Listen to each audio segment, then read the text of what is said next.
السلام عليكم ورحمة الله وبركاته. أهلا بجميع التيمز المشاركة في المسابقة دي مسابقة دعم مشاريع تخرج KNX اللي بتقدمها قناة شير نوليدج بالتعاون مع التيك بوكس KNX تريننج سنتر.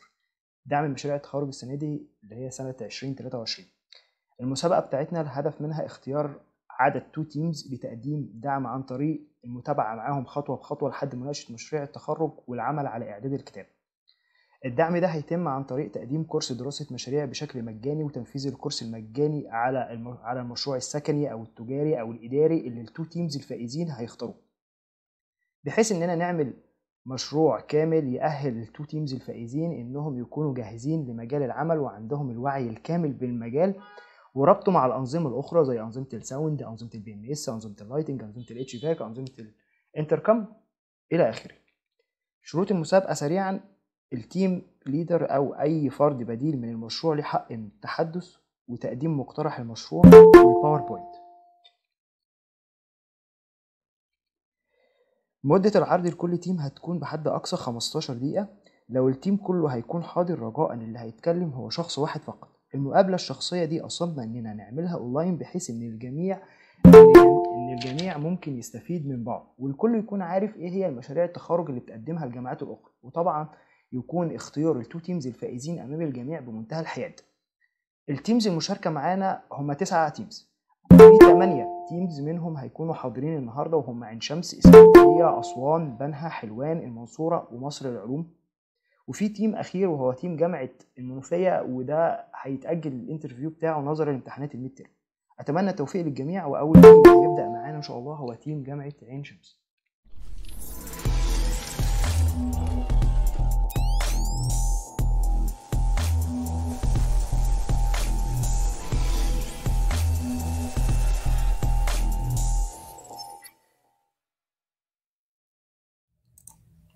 تمام.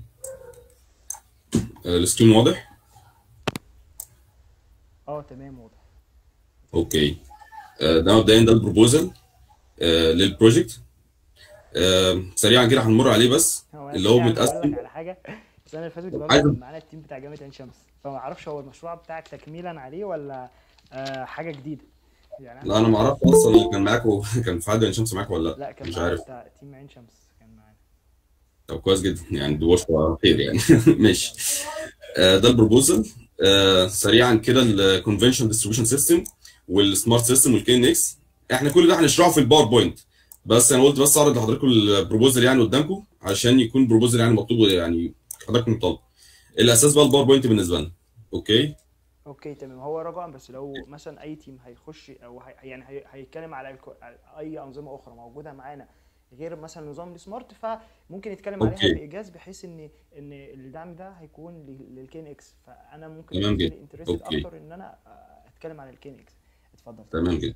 اوكي. مبدئيا انا باسم سعيد، تيم ليدر لتيم مكون من 6 افراد، رابع كهرباء هندسه عين شمس. هقول بس بريف كده سريع عن البروجكت بتاعنا. البروجكت بتاعنا هو اساسا سمارت ديستريبيوشن لارج بيلدينج.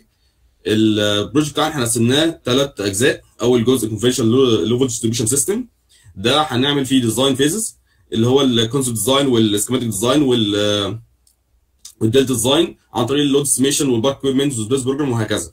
ده كده اول حاجه الديزاين فيزز للكونفنشنال ديستريبيوشن سيستم العادي. بعد كده هنستخدم السمارت سيستم عن طريق السمارت سوليوشنز اللي احنا هنستخدم درايفز والسمارت بانلز، وده هيزود الافشنسي والريلابيلتي عندي في البروجكت بتاعي. بعد كده هزود السمارت انتيريور سيستم اللي هو الKNX اللي عندي في البروجكت، وده اللي هتكلم عليه دلوقتي. اول حاجه هتكلم عنها اللي هو الديفينيشن بتاع الKNX. بعد كده هستخدم الفانكشن الKNX اللي يقدر يعملها. بعد كده هستخدم الفوائد اللي اقدر اطلع منها من الKNX. بعد كده الكومبوننتس اللي عندي في البروجكت. بعد كده السوفت وير اللي هستخدمه في البروجكت. اول حاجه الديفينيشن بتاع الKNX. الKNX ببساطه هو نظام بيجمع الاجهزه اللي عندي في المبنى على باص سيستم واحد. بعد كده هستخدم الفانكشن اللي اقدر استخدمها في الKNX او الحاجات اللي اقدر اتحكم فيها زي ايه؟ زي اللايتنج، الديمنج، الHVAC سيستم، الانرجي مانجمنت، الشاترز، الريموت كنترول، السكيورتي سيستم. دي كل الحاجات اللي اقدر اتحكم فيها عن طريق الKNX. تمام. ايه الفوائد اللي هقدر استفيدها من الKNX؟ او بمعنى صح انا ليه هستخدم الKNX؟ اول حاجه سيف سيستم فور ايفري ون، ان يكون المبنى عندي يكون سيف سواء للمبنى او للناس اللي جوه عن طريق استخدام سموك ديتكتورز او الارم سيستم او موشن سنسور بتديتكت اني سترينج موفمنت للبيلدنج عندي. تاني حاجه الانرجي افشنسي، وده اهم حاجه انا بقدر استفيدها من الكي ان اكس سيستم اساسا، عن طريق اللي بعمل ريدكشن للمينتنس كوست والانرجي كونسامشن عن طريق اللايتنج والشاترز والفنتليشن والاير كونديشن. بعد كده الفلكسبيليتي والهاي ليفل كومفورت.